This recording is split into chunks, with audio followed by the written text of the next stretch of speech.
Very good morning. Today's lecture is for PG 4th semester and PG Diploma in Counseling and Psychotherapy 2nd sem. Myself, Dr. Richa Rani Yadav, Associate Professor in Department of Psychology, DAV PG College, Varanasi. Today I'm going to talk about the therapeutic relationship. While giving psychotherapy, this collaborative approach between the therapist and the client is very much important. So without it, as Carl Rogers has also emphasized, this therapeutic relationship in psychological healing. So it is of much importance, and it can do miracle actually in therapy, and it also helps to explore maximum information of within the clients have. So let's start. First of all, I would like to let my students know that that we have to cover much. We have to cover much more points in this very particular topic of this therapeutic relationship. So I will go according with different parts, like part 1, part 2, part 3. So today in part 1, I'm going to talk about what makes this therapeutic relationship different. There are so many relationships, but when comes to therapeutic relationship, it is entirely different. Going through the point, you will come to know that how it is important and how it is different from the other relationship. Like so many relationships are there, but therapeutic relationship has its own worth, own respect, own steps, own positive regards, own genuineness. So here we go. So the first point is a paid relationship. जैसा कि मेरे students को नाम से ही पता चलता है, जब हम ये कहते हैं कि ये एक पेड रिलेशनशिप है. बहुत सारे रिलेशनशिप ऐसे होते हैं जिसमें कि सिर्फ व्यवहार की ज़रूरत होती है, सिर्फ रिस्पेक्ट की ज़रूरत होती है, पर उसके लिए कुछ पे करने की ज़रूरत नहीं होती. लाइक डायरेक्टली कुछ पे करने की ज़रूरत हो, कुछ नॉमिनल पेमेंट की ज़रूरत हो. बट एक ऐसा रिलेशनशिप है जिसमें क्लाइंट कुछ पे करता है थेरापिस्ट से हेल्प लेने के लिए. Some amount of token money he or she have to pay while taking the help of the therapist. तो जब हम इसकी बात करते हैं तो ये इस मायने में अलग हो जाता है, क्योंकि अगर इसके लिए नहीं पे किया जाता, अगर क्लाइंट नहीं पे करता, तो इसको वो फॉर ग्रांटेड लेता. उसको लगता है जैसे कोई चीज़ ऐसे चल रही हो कि लाइक अगर हम CBT करते हैं तो उसको ये लगता होगा कि जैसे कोई बातचीत चल रही हो, या यूं ही कोई बात चल रही हो, या उसको चीज़ें समझ में ना आए. तो कई बार क्या होता है, जब हम कुछ अमाउंट पे करके जब हम कोई सेवा लेते हैं, कोई सर्विसेज लेते हैं, तो उसके प्रति हम ज़्यादा अवेयर रहते हैं और ज़्यादा इंटरेस्ट लेकर के काम करते हैं, और एक स्टेप के बाद दूसरे स्टेप पर हम लोग का पूरा फोकस होता है.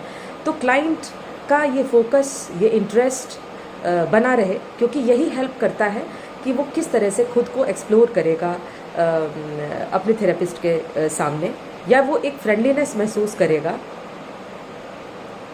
फ्यूचर में, जब उसको ये पता चलेगा कि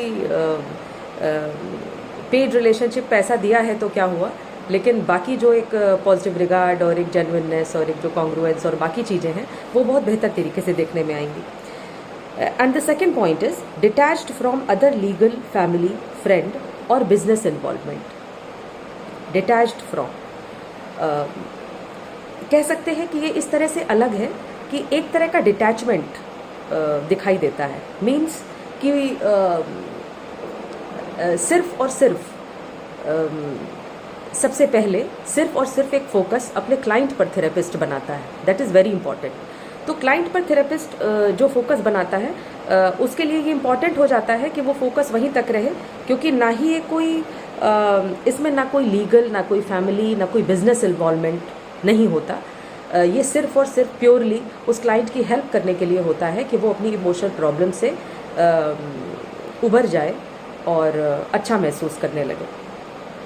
third point is it is unidirectional with the focus on the client. जैसा कि मैंने अभी कहा कि ये यूनी डायरेक्शनल है, हालांकि क्लाइंट को इस बात का एहसास नहीं होता है कि ये यूनी डायरेक्शनल है, लाइक इसमें सिर्फ वही इन्वॉल्व है और उसी पर थेरेपिस्ट का पूरा फोकस है।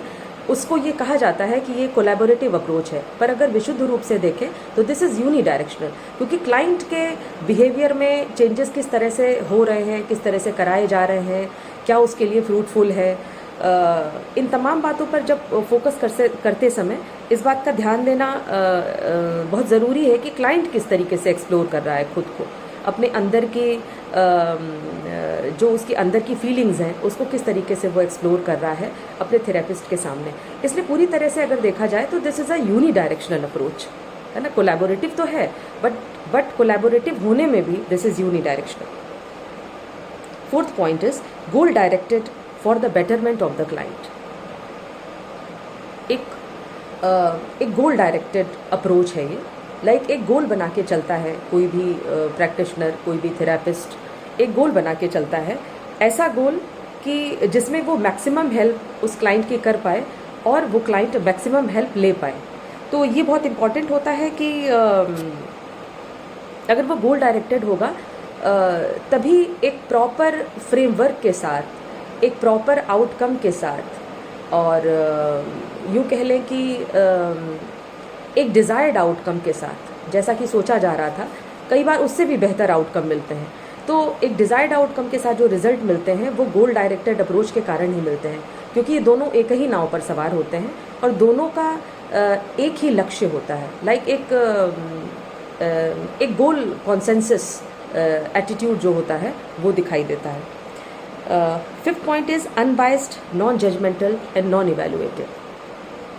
अगर ये तीनों बातें ना हो, unbiased, non judgmental and non evaluative, अगर ये तीनों बातें अगर इस थेरेपेटिक रिलेशनशिप में ना हो, या यूँ कह लीजिए कि ये तीनों पॉइंट्स इस थेरेपेटिक रिलेशनशिप को उन तमाम रिलेशनशिप से अलग करते हैं, क्योंकि बहुत सारी रिलेशनशिप है जिसमें जजमेंटल अप्रोच, जिसमें इवैल्यूएशन किया जाता है कि क्या मिला हमको और हम ये क्यों करें, इस तरह की चीज़ें, और बायसनेस तो कूट कूट के भरी होती है और अगर रिश्तों में हम देखें। लेकिन यहाँ पर क्या होता है कि अगर हम अनबाइज्ड नहीं होंगे या थेरेपिस्ट अनबाइज्ड नहीं होगा, अगर वो नॉन जजमेंटल होगा, अगर वो नॉन इवैल्यूएटिव होगा, तो ये थेरेपेटिक रिलेशनशिप बहुत ही फेवरेबल और बहुत ही प्योर तरीके से वर्क करेगी। क्योंकि कोई भी इंडिविजुअल जब हमारे सामने आता है या किसी थेरेपिस्ट के पास जाता है तो वो हमारे लिए सिर्फ और सिर्फ एक इंडिविजुअल होता है जो कि हेल्प लेने आता है।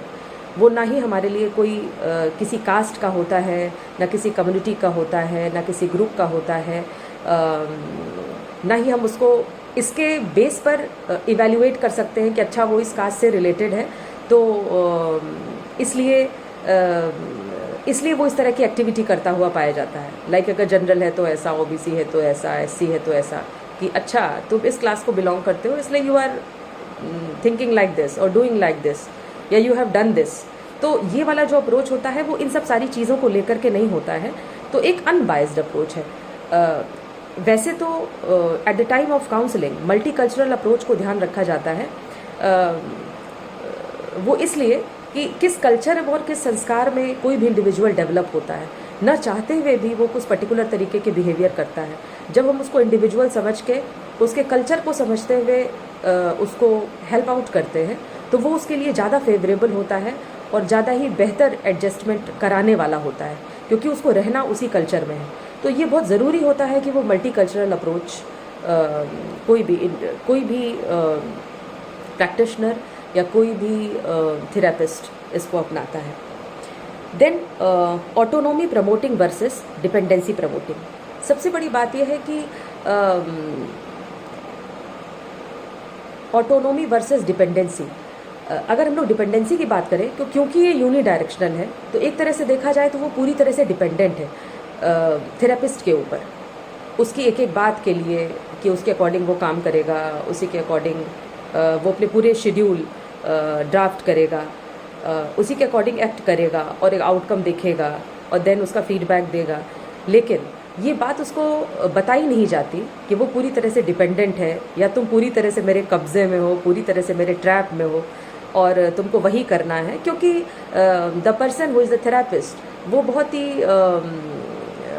ही ऑनेस्ट और बहुत ही ट्रस्टवर्दी पर्सन है, कॉन्फिडेंशियलिटी को मेंटेन रखने वाला पर्सन है। इसलिए ये सारी चीज़ें उसके लिए किसी मतलब की नहीं होती कि वो उसको ये शो कराए कि वो डिपेंडेंट है, क्योंकि ये ना शो कराने से ही सारा एक्सप्लोरेशन जो भी क्लाइंट की फीलिंग्स का होना है वो हो पाएगा। तो this is almost the client has all the autonomy to present his feelings towards the his or her practitioner or his or her counselor. Then another point is unbalanced, with the therapist having the power. Unbalanced. हर जगह पे एक mutual relationship चलती है। यहाँ भी हम लोग collaborative की बात करते हैं, फिर भी ये यूनी डायरेक्शनल है, जो कि क्लाइंट को पता नहीं है। तो इसलिए यूनी डायरेक्शनल है, इसीलिए हम लोग इसको कहते हैं कि अनबैलेंस्ड है। एक अनबैलेंस्ड अप्रोच है, क्योंकि इसमें सारा पावर जो है वो थेरेपिस्ट के हाथ में है। एक तरह से एक कठपुतली की तरह किसी क्लाइंट को वर्क करना पड़ता है जब तक कि वो अपने टर्मिनेशन फेज में नहीं पहुंच जाता, तब तक उसको थेरेपिस्ट के अकॉर्डिंग ही काम करना पड़ता है। और फिर फॉलो अप और वर्किंग थ्रू अप्रोच जो होता है उसके साथ भी वो इस कंटिन्यूएशन में चीज़ों को रखता है। देन डिसॉल्वेबल, ये एक ऐसी थेरेपेटिक रिलेशनशिप, एक ऐसा अलायंस है किसी भी क्लाइंट का या थेरेपिस्ट का कि ये रिलेशनशिप पूरी तरह से डिसॉल्वेबल है। अगर डिसॉल्वेबल नहीं होगी, डिसॉल्वेबल से मतलब है एक रैपर्ट एस्टेब्लिशमेंट के थ्रू एक फ्रेंडलीनेस और एक जेन्युइननेस और कॉन्ग्रुएंस डेवलप करना, जिससे कि क्लाइंट को एक ऐसा फीलिंग होने लगे कि ये तो अपने ही हैं, इनसे क्या छुपाना, इनसे क्या पर्दा। तो ये पूरी तरह से डिसॉल्वेबल अप्रोच है ये रिलेशनशिप, और शायद डिसॉल्वेबल है, इसीलिए बहुत बेहतर तरीके से वर्क करती है। और अगर हम एक और चीज़ देखें, ये तो है जो रिलेशनशिप को अलग बनाता है। इसके अलावा इसमें कुछ अहम बातें हैं। अगर हम कार्ल रोजर्स की बात करें, जैसा कि मैंने पहले भी बताया कि इन्होंने साइकोलॉजिकल हीलिंग में थेरेपेटिक रिलेशनशिप को बहुत इंपॉर्टेंस दिया। उन्होंने कहा कि ये एक ऐसा सपोर्ट है जिसके थ्रू कोई भी इंडिविजुअल बेहतर तरीके से एक्सप्लोर कर सकता है।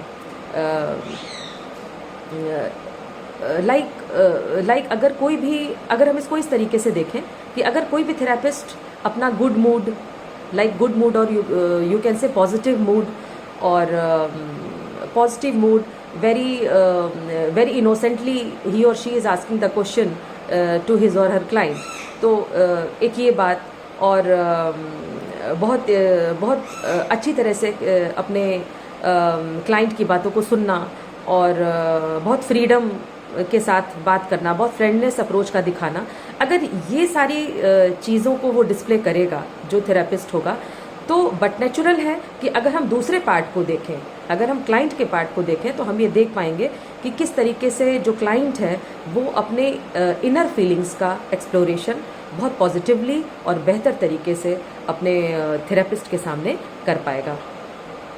तो ये बहुत इंपॉर्टेंट बात है। तो अगर हम लोग, इन्होंने कार्ल रोजर्स ने 3 बातें कही हैं। इंपॉर्टेंस तो इन्होंने थेरेपेटिक रिलेशनशिप को दिया ही है, क्योंकि ये रिलेशनशिप इतनी अहम है कि इस रिलेशनशिप को कायम रखने के लिए उन्होंने 3 बातों के बारे में बात की है, 3 ऐसे पॉइंट्स के बारे में बात की है कि जिनके बिना थेरेपेटिक रिलेशनशिप कायम हो ही नहीं सकती। इसमें से पहली बात है पॉजिटिव रिगार्ड, जिसके अंदर कार्ल रोजर्स कहते हैं कि कोई भी इंडिविजुअल ग्रेसफुली रहना चाहता है, एक ग्रेविटी के साथ रहना चाहता है, इज्जत चाहता है, सम्मान चाहता है। इस दुनिया में कोई ऐसा नहीं है जिसको सम्मान नहीं चाहिए, चाहे वो एक बच्चा हो और चाहे वो एक ग्रोन अप इंडिविजुअल हो, कोई अडल्ट हो, कोई ओल्ड एजेड पर्सन हो, कोई ऐसा नहीं है जो सम्मान नहीं चाहता है। तो positive regard can do miracle actually. अगर हम किसी के साथ एक इमोशनल रिलेशनशिप बनाने जा रहे हैं या रैपर्ट एस्टेब्लिश करने जा रहे हैं, तो ये सबसे पहली बात है कि हम उसको पॉजिटिव रिगार्ड दें, उसको बहुत प्यार से बैठाना, उसको पानी ऑफ़र करना, उसका वेलफेयर पूछना, उससे जुड़ी हुई कुछ अच्छी बातें कहना, कुछ ऐसे नहीं कहना कि बहुत तल्ख तरीके से उसको बेइज्जत करने के हिसाब से बातें करना, या उसकी कम्युनिटी या किसी चीज़ को लेकर के उस पर कोई प्रहार करना, अगर या उसका मखौल उड़ाने जैसा कुछ ऐसा सटायर या ऐसा ह्यूमर डेवलप करना, इस तरह की अगर चीज़ें की जाएंगी तो कोई भी इंडिविजुअल के साथ हम एक अच्छी तरह से वो रैपिड एस्टेब्लिश करने में फेल हो जाएंगे और नहीं कर पाएंगे। तो पॉजिटिव रिगार्ड की बहुत ज़रूरत है, कि जैसा मैंने अभी बात की। दूसरा पॉइंट आता है कॉन्ग्रुएंस। कॉन्ग्रुएंस से मतलब है कि जब थेरेपिस्ट अपने क्लाइंट को ये बताने लगता है कि I am very similar, I am very genuine, I am very open as you are, मतलब एक जेन्युइननेस के साथ, एक ओपननेस के साथ और एक सिमिलैरिटी के साथ अगर हम अपने क्लाइंट से मिलते हैं तो निश्चित तौर पे वो अपनी फीलिंग्स को एक्सप्लोर करेगा। क्योंकि ये बहुत ज़रूरी है कि अगर हमको डिज़ायर्ड आउटकम चाहिए, अगर उसको हेल्प आउट हम करना चाहते हैं और हम चाहते हैं कि वो जल्द से जल्द उसको कोई बेनिफिट मिले, उसको इसका प्रिविलेज मिले डिफरेंट थेरेपीज़ का, तो ये बहुत ज़रूरी है कि कोई भी काउंसलर, कोई भी थेरेपिस्ट अपना कॉन्ग्रुएंस शो करे। क्योंकि बिना जेन्युइननेस के, बिना ओपननेस एक ऐसी चीज़ है कि उसमें सब कुछ समाहित है, फ्रेंडलीनेस और तमाम चीज़ें। क्योंकि अगर ऐसा नहीं होगा तो सामने वाला इंडिविजुअल कभी भी आपके साथ एक अच्छा रिश्ता बनाने में असफल हो जाएगा, और फिर बाद में जाकर के बहुत सारी चीज़ें ऐसी होंगी कि जो वो नहीं बता पाएगा। तो पहले अगर वो वर्कआउट नहीं होगी तो बाद में जाकर उसको बहुत सारी प्रॉब्लम अपने एडजस्टमेंट को करने में होगी। और एक बार अगर ये प्रोसेस ऑन हो जाता है इस अलायंस का, एक बार थेरेपेटिक प्रोसेस ऑन हो जाता है, तो फिर बहुत मुश्किल हो जाता है कि अगर कोई चीज़ छूट जाए और आगे जा कर के हम उसको एसिमुलेट करना चाहें। इसलिए पूरी तरह से किसी भी क्लाइंट को अपनी फीलिंग्स को एक्सप्लोर करना अपने थेरेपिस्ट के सामने बहुत और बहुत ज़्यादा ज़रूरी होता है। तो पहली बात मैंने कही, या कार्ल रोजर्स के अनुसार पहली बात है पॉजिटिव रिगार्ड, एक प्रॉपर रैपिड एस्टेब्लिशमेंट के लिए। दूसरी बात है congruence, and third point is empathy. Empathy का मतलब ये है कि जब हम अपने क्लाइंट के चश्मे से ही क्लाइंट को देखते हैं, जैसा कि अभी हम लोग ने नॉन इवैल्यूएशन, नॉन जजमेंटल की बात की ना, तो जब हम उसके चश्मे से उसको देखेंगे तो यहाँ पे ये प्रोसेस एक नॉन जजमेंटल प्रोसेस है। हम उससे वाई क्वेश्चन नहीं कर सकते कि तुमने ये काम क्यों किया। अगर उसको पता होता तो आपके पास आता ही नहीं, वो पहले ही उस प्रॉब्लम को दूर कर लेता। तो जब हम लोग जब कोई भी थेरेपिस्ट एक एम्पैथेटिक अप्रोच अपनाता है, यानी उसके नज़रिए से उसकी चीज़ों के बारे में सोचने की कोशिश करता है, उसके व्यक्तित्व को समझने की कोशिश करता है और उस संपूर्ण व्यक्तित्व को जान पाता है कि किस टर्म्स एंड कंडीशंस में उसने क्यों किया होगा, है ना। तो बाद में क्लैरिफिकेशन और इंटरप्रिटेशन के थ्रू जब वो चीज़ों को आइडेंटिफाई करता है तो उस समय भी बहुत सारी चीज़ें पता चलती हैं, बहुत सारे ट्रांसफेरेंस और रेजिस्टेंसेस पता चलते हैं, जिस पर कि वो बहुत बेहतर तरीके से वर्क करवा पाता है और खुद भी कर पाता है, क्योंकि उसको पता चलता है कि उसके क्लाइंट के स्ट्रगल्स क्या हैं और उसके लिए वो किस तरीके के क्वेश्चंस को फॉर्मुलेट करेगा जिससे कि वो उसको एक स्टेज से दूसरे स्टेज में भेज सके और धीरे धीरे वो इस थेरापेटिक जो रिलेशनशिप है, जो एक थेरेपी का प्रोसेस है, उसके टर्मिनेशन फेज में जा करके और एक हेल्प प्रोवाइड कर सके। तो इस तरह से हम देख पाते हैं कि किस तरह से ये जो थेरापेटिक रिलेशनशिप है वो अदर रिलेशनशिप से किस तरीके से डिफ़र करती है, किस तरीके से अलग है। क्योंकि ये जाने बिना थेरेपेटिक रिलेशनशिप के बारे में बात करना फिर बेकार बात हो जाती है, क्योंकि जब हम पॉइंट्स को डिस्कस करेंगे तो फिर चीज़ें समझ नहीं आएंगी। क्योंकि पहले पता होना चाहिए कि यहाँ पे अनबायस्ड होना है थेरेपिस्ट को, यहाँ पे नॉन जजमेंटल होना है, नॉन इवैल्यूएटिव होना है, this is unidirectional, this is unbalanced, this is resolvable. तो ये सारी चीज़ें जानने के बाद हम ये कह सकते हैं, और ये जान लेना बहुत ही ज़रूरी है कि क्यों ये अलग है। क्योंकि यहाँ पे हम पहले रैपिड एस्टेब्लिशमेंट की बात करते हैं और वो भी पॉजिटिव रिगार्ड, कॉन्ग्रुएंस और एम्पैथी के बेसिस पे, जबकि बाकी रिलेशनशिप में ये ऐसा ही हो ये कोई ज़रूरी नहीं है। बहुत सारे हमारे रिलेशनशिप होते हैं, चाहे वो हस्बैंड वाइफ का रिलेशनशिप हो, चाहे वो पेरेंट्स का रिलेशनशिप हो, चाहे वो ब्रदर्स एंड सिस्टर्स का रिलेशनशिप हो, एम्पैथी वहाँ पर मिले ये बहुत मुश्किल बात है, क्योंकि वो इमोशनल इंटेलिजेंस हर जगह देखने को नहीं मिलता, वो सोशल इंटेलिजेंस हर जगह देखने को नहीं मिलता। तो यहाँ पर अगर हम एक एम्पैथेटिक अप्रोच अपना करके बात करें, क्योंकि सिंपैथी नहीं चाहिए, एम्पैथी चाहिए, तो आई थिंक हमारे students, because they are the student of psychology, they basically know the difference between empathy and sympathy. तो एक एम्पैथेटिक अप्रोच अपना करके जब हम बात करते हैं तो शायद यहाँ पर बात बन जाती है। तो नेक्स्ट पार्ट में हम लोग डिस्कस करेंगे कुछ अदर पॉइंट्स की, जिसके बारे में बात करेंगे। So thank you so much for listening me.